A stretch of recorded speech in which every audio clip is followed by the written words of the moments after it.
executive director of Spectrum Institute.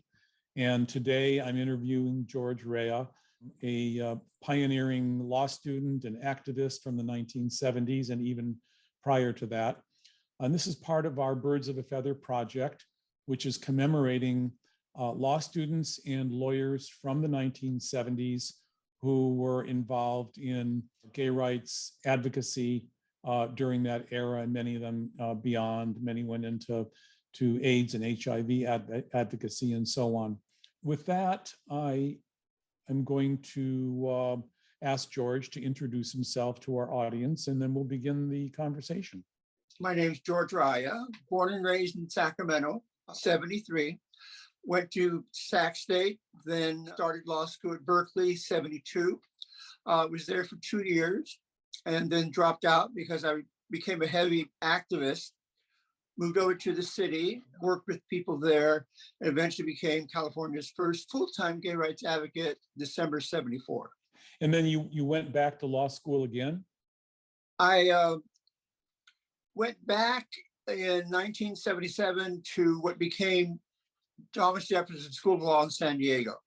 And that was 77, 81. Well, let's start with you telling us about your undergraduate years and the activism that you were involved in at that time. Okay. I started at Sac State in fall of 68, came out in 69, probably spring of 69. And I became part of a network of gay students and faculty. And then one day at a dinner party, one of the faculty members said, "Hey, let's start a gay rights group here at campus," because one had already started at UC Davis. We said, let's start one. Well, everybody was shocked, but because the person who said it was Marty Rogers, the biggest closet case on campus, so they thought, well, if he's wanting to do it, let's give it some serious thought. We had a meeting at his home. And I remember that first meeting because every time someone knocked or rang the bell to come in, we all froze because we didn't know if it was the police coming to arrest us or if it was someone coming to attend the meeting. So we started that whole process in 1970. I was on the student council. We got our charter from the student body, and automatically usually the college administration would adopt it or accept it so long as it had the students, the faculty, and bylaws. But because we were the Society for Homosexual Freedom, because up till then, most organizations were homophile. They never had gay or homosexual in the title. Daughters of Bilitis, Managing Society, One Incorporated. We wanted to be upfront. Well, the college president was an acting president. He was afraid if he approved us, Ronald Reagan, who was the governor, wouldn't make him the full college president. So he denied our charter. We got lucky. We convinced the student body to sue on our behalf on a students' right issue, assembly, and freedom of speech. We won, and that was the first legal opinion that saying students have the right to come on campus, LGBT student groups. And it was used by other groups around the state. And so that really got me interested in law. But one of the things that started me on that path was I read a law review article when it first came out about why the status quo. And the author said there'd be no change in our civil rights until we ourselves came forward and fought for them. So that really kind of gave me the courage and the drive to become an activist, knowing that nothing was going to happen until we stepped forward and started fighting for our rights. Okay, so then transitioning from your undergraduate and your victory at the for the student organization, what's your next involvement with gay rights? When I went to Berkeley, fall of 72, when I left, I said, okay, I want to continue being active. Who do I talk to in the Bay Area? And they said, Jim Foster. And he had just given in the 1972 Democratic Convention, the first gay rights speech, which was incredible. I stayed up to 2 o'clock in the morning to hear the speech, because originally McGovern had promised them a primetime spot, but they backtracked and he had to speak at 2 o'clock in the morning, but he was an incredible person, Mr. Gay Democratic. In 1971, he had gotten adopted in San Francisco the first employment discrimination ordinance prohibiting discrimination based on sexual preference. Board of Supervisors in Sacramento and San Francisco County adopted a resolution. You could not do business with the city, county of San Francisco if you discriminated. Okay, that was 71. When I was at Berkeley, I got one of my law professors who had just gotten elected to the Berkeley City Council to introduce the same ordinance in Berkeley. So in 1973, Berkeley became the second city in the country to have non-discrimination in employment. And the reason I picked that law professor, he was part of the majority moderate slate that won. And I just knew politically it'd be better to have a moderate rather than a real liberal or radical introduce it, where they would just turn deaf to hearing the idea. When did you become a lobbyist, and how did that all come about? And what was the role of David Goodstein? At Berkeley, with Paul Whatman, we started the Boat Hall Gay Law Students Association in 73, I think it was. So when I left Berkeley, I went to work for Jim Foster at the Whitman Radcliffe Foundation in San Francisco, which David Goodstein, who was eventually became the publisher of The Advocate, he had been hired by Wells Fargo Bank to handle their investments. They found out he was gay, they fired him. So he had a lot of money. So he decided to start a foundation so that it would fight for expanding LGBT civil rights. And Jim was the executive director, so I was volunteering with them. Rick Stotz headed up what was called the California Committee for Sexual Law Reform. They looked at all California statutes and came up with 10 pages of proposed amendments to statutes. Because if you were gay, you would, if in child custody cases, the gay parent would always lose. There are some professions you couldn't practice if you were of ill repute. There's just a lot of things that need to be changed. And the penal code, we were unapprehended felons because laws against or copulation and sodomy only were enforced against same-sex couples. So if the police came across a couple at a park, on the beach, if it was opposite sex, they'd just say, get a motel room. If it was people of the same sex, they'd be arrested, lose lascivious conduct, and become registered sex offenders. So we needed to have that law changed. And what happened was Willie Brown, when he first ran for the assembly in 1969, in speaking to the SIR organization in San Francisco, the main organization there was Society for Individual Rights, he wanted their endorsement. So he said, if you send me to Sacramento as your assembly member, I will get passed an anti-lynching law for the gay community. I will legalize gay sex. Basically, passed the bill which was allowing sex between consenting adults. And he first introduced it in 69, and it didn't go anywhere for years because Ronald Reagan was the governor during that period. And he said point blank, if you pass it, I will veto it. So in 74, Jerry Brown was running for governor. And we thought, yay, we get a Democrat in office, we can get the bill passed. So I did my undergraduate work at Sac State, which was a feeder school to the Capitol for staffers and consultants. And I had worked at the Capitol one summer for John Burton under Rules Committee when he was in the assembly. So Jim said, will you do it? And I said, sure. And so I came back because I had family and friends here. I could live cheap. And it was great walking the halls of the legislature because I had so many friends in the hallways on staff. And a few of them said, you know, if I don't talk to you or say hi in the hallway, just know that I don't want to be outed because you're socializing with me, they'll assume I'm gay also. So I ate lunch a lot of times by myself. But one of the great things was when, you know, we had 10 pages of laws we wanted to pass, ordinances, change statutes.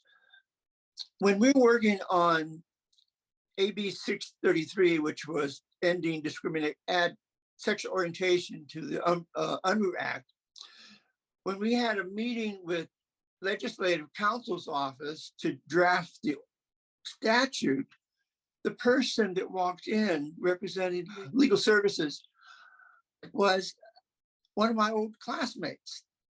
And we just smiled at each other. Made a big difference having a consultant from Legislative Counsel's office who was supportive of what you're trying to do versus someone who didn't want to. So he helped us immensely getting drafted the right statute. So it was just, my life was a lot easier having friends at the Capitol who could quietly offer assistance. We got the Willie Brown passed May 1, 75, where George Moscone had to lock the assembly in because it was a tie vote, 2020. We had to fly the lieutenant governor, Merv Diamondly, back from Colorado. We were locked in the Senate chambers all day. And he finally was able to fly back from Colorado, voted at 7 o'clock. Everybody cheered and it was great. That was the first bill, but by June of 76, the backlash was happening. The conservatives were organizing. So I knew we wouldn't get any more legislation. So I left Sacramento and just went to work full time in San Francisco. So now, when you went back to San Francisco, what was your life like there? What were you doing? Well, one day David Goodstein called me up and says, I'm going to support Joe Freitas for DA. Now, I'm just letting you know that. I'm not telling you anything else, just that I'm supporting him. So that was his way of saying, back Joe. So I got involved in his campaign. He won. I got a job on staff. But I had been working as a eligibility worker in the welfare department, and I got transferred to the DA's office on a regular civil service transfer. We did it on the sly. So I joined his, it was the Family Support Bureau, became a investigator locating absent parents. I was very active in San Francisco with the Democratic clubs. When SIR had a political action committee, that group became the first Democratic club, the Alice B. Toklas Memorial Democratic Club. And then when I was lobbying in Sacramento, I had to travel around the state organizing political action groups because we had a problem in Sacramento. Both pieces of our legislation at that time were being sponsored by San Francisco politicians. AB 633 was the Ferran bill. He was the law partner for the speaker. And then we had Willie Brown, AB 489. And so the reaction we were getting was San Francisco was trying to push its morality on the rest of the state. So we had to prove that we were everywhere, not just San Francisco. So I traveled by plane, by car, bus, boat, whatever, Long Beach, Santa Barbara, San Diego, Los Angeles, Monterey, organizing political action groups to lobby the Capitol on our legislation. Usually wherever I went, there was either a royal court, a chapter of MCC, Metropolitan Community Church, or a student group at the college. The royal court in San Fernando Valley generated 1,700 postcards to the governor, encouraged him to sign AB 49. And the way they did that, the bar owners told their customers, if you do not sign a postcard urging the governor to sign AB 49, we are not going to serve you a drink. Because if you're not willing to support our rights, we don't want your money. 1,700 postcards. Because I knew Harvey Milk and I worked on his campaign. And there's one thing he said that really registered with me. Gay bars are our community centers back then, because that's where we went to meet each other, to find the latest news, because no gay news was in the newspaper. It's all word of mouth. And that's where we went to politically organize, register voters, have fundraisers. How did you feel when you went around the state to all these places? Were you encouraged? Did you feel that something was building? Was there apathy? Were you well received? What was that like? The Advocate had almost every issue an article about what I was doing in Sacramento, so I was well known. And then the Society of Indian Rights had its own magazine called Vector, which was a national publication. So they did a 3-page article on me, and the Advocate did a 3-page photo spread on me explaining how do you lobby legislation. So I became kind of a celebrity within the community. People were welcoming me wherever I went, and they understood the problem. They understood the civil rights movement was encouraging everybody to get involved. Everybody got the idea. Nothing was going to change unless we organized. And so it was really easy to organize groups everywhere. And eventually the political action committees became Democratic clubs, the Hollywood Hills Democratic Club, the San Diego Democratic Club.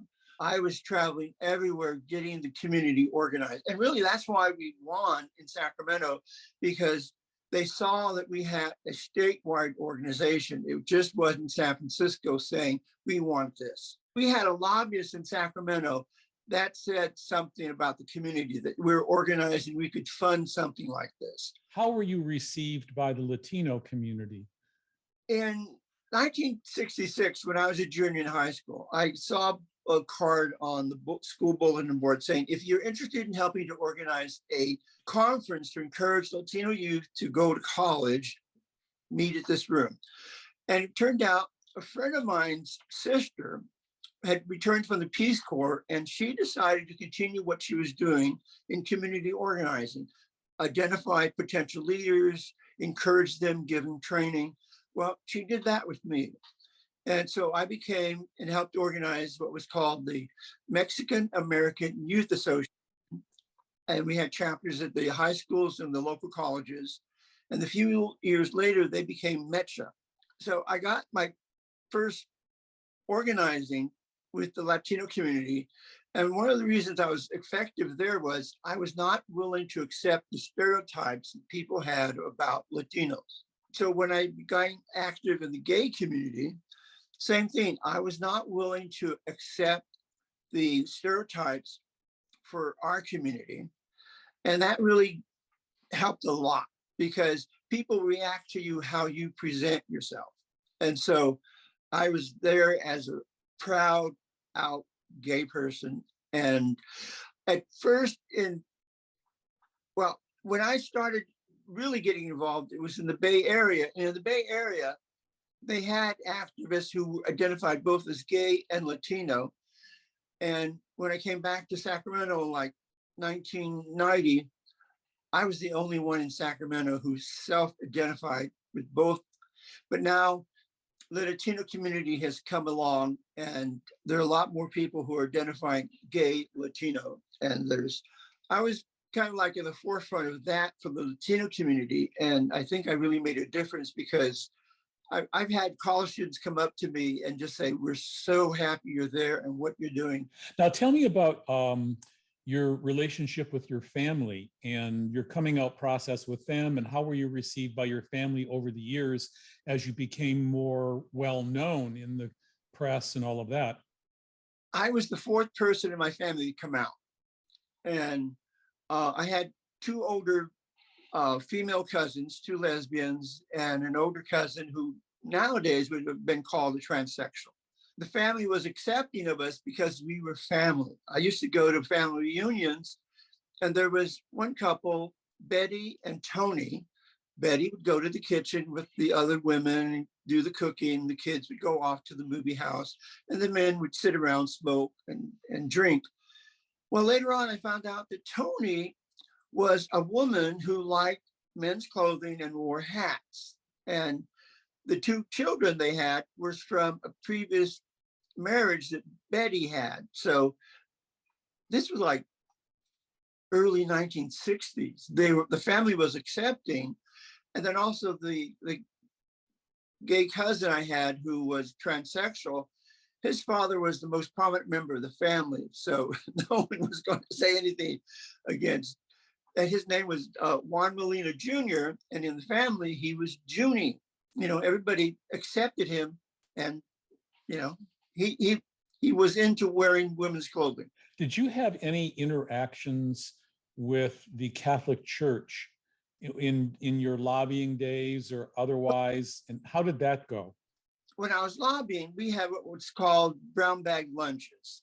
All of the organizations that were ACLU, the Catholic Church, Friends Committee on Legislation, which was Quakers, we'd all get together for a bag lunch on Wednesdays. So I had support from them because each of us would come with the one or two legislators that we were working with and trade votes and stuff like that. But we got the Catholic bishops basically to take no position on our legislation. But I used to be Catholic. I left the church because I used to be in Dignity, which is the laypersons group. Late mid 1980s, the Catholic Church said that Dignity could no longer use church facilities for its activities. And I was at that time on the parish council for Most Holy Redeemer Church, which is the Catholic Church in the Castro. When they said we weren't welcome, I said, okay, goodbye. And I left. And a few years later, I converted and I'm now Episcopalian because I went to an Episcopal church for Easter and I saw that women were part of the celebrants. And I figured, well, if they're good on women, they're going to be good on gay issues. And they are. Talk about your transition into activism for HIV and AIDS. How did that come about and what did you do? Early 1980s, I was working for the San Francisco Department of Public Health as the bilingual services coordinator. And so when AIDS started, I was part of also the Golden Gate Business Association. And I was their delegate to what we had was a coordinated committee in San Francisco of all the organizations that could work in step with each other on AIDS issues for funding, fundraisers, and all that. And so I would, at these meetings, argue for bilingual services for the non-English speaking, because there were in San Francisco a lot of non-English speakers that were also gay. But I got told to my face, if you want something for non-English speakers, go organize it yourself. This is for us, meaning white gay men. And it pissed me off. And I got involved with the statewide AIDS, California State AIDS Coordinating Committee. And I went to one of their meetings. I crashed it and had another friend who was Latino invited. And there was a Black administrator from DC.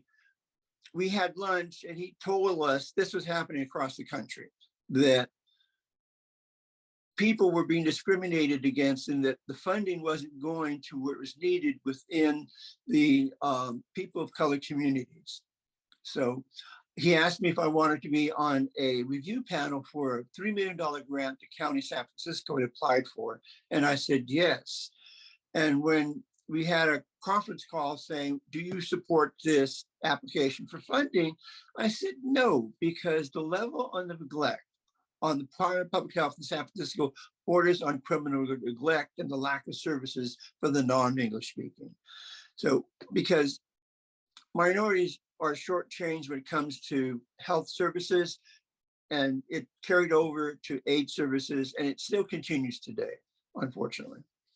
Wow. The rates of infection among people of color communities are higher, double usually what the percentage representative of the population, general population. Did you see any improvement in those services for minority communities over the years as a result of your persistent advocacy? Or? Some. I mean, I'm now on the board of a group called Golden Rule Services, which does work for the last 22 years with people of color communities on HIV services, prevention and services.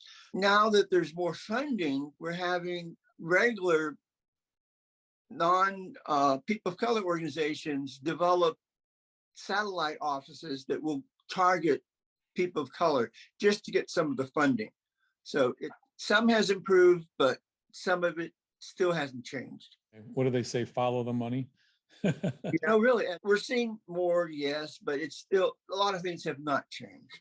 I would like to invite you to share any thoughts, feelings, message that you would like to give to the current generation of LGBT law students and lawyers in view of, some of the threats to our civil liberties and actual, legislation that's being passed around the country, and statements being made about rolling back same-sex marriage and all of that. We've come a long way. Now all of a sudden this is emerging, and I think that from your experience when you were there, when we had basically no rights at all, to today where there's been major improvements, maybe you have something you'd like to share with those who might be feeling depressed or despondent or frustrated about the society in which we're living today. When I was an undergraduate, one of my professors told me, judges are politicians making legal decisions. Right then and there, I knew we had to be involved in the political sphere. Everything is political. Because when I was a graduate student at Berkeley, I mentioned the Boat Hall Gay Law Student Association. We filed one of the first cases of employment discrimination against Pacific Telephone Telegraph, gay law students versus PT&T.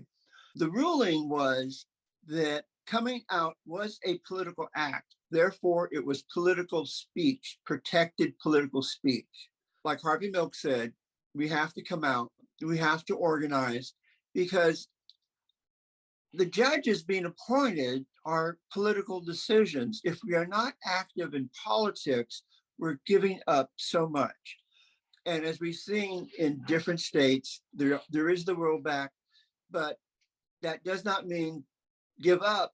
That means work harder, organize, work in coalitions, because it's always been our allies that's made the difference. We ourselves cannot change the world. We have to do it in working with other groups. It was great that I can combine being a Latino with also being gay.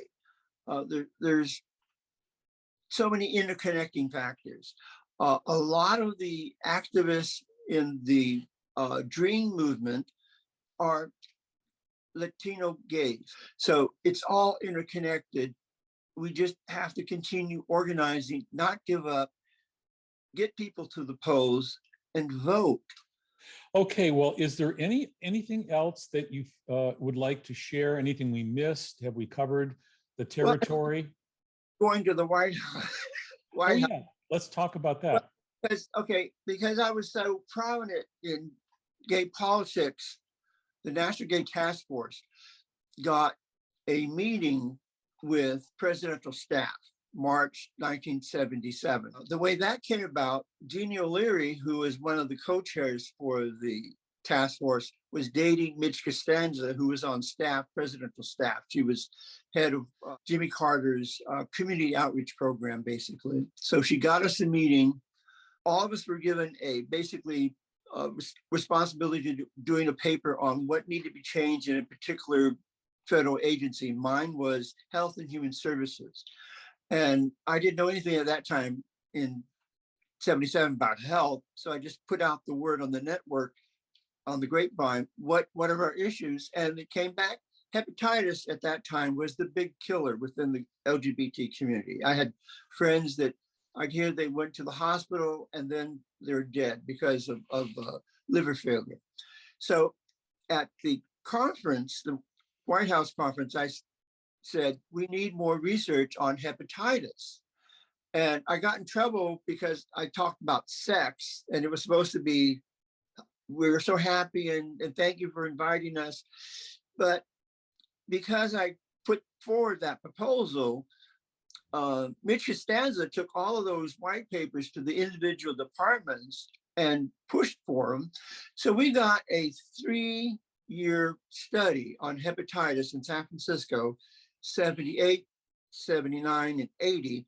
And that research helped later on identify that AIDS was a blood-borne disease. And it helped us a lot with finding out how was AIDS transmitted.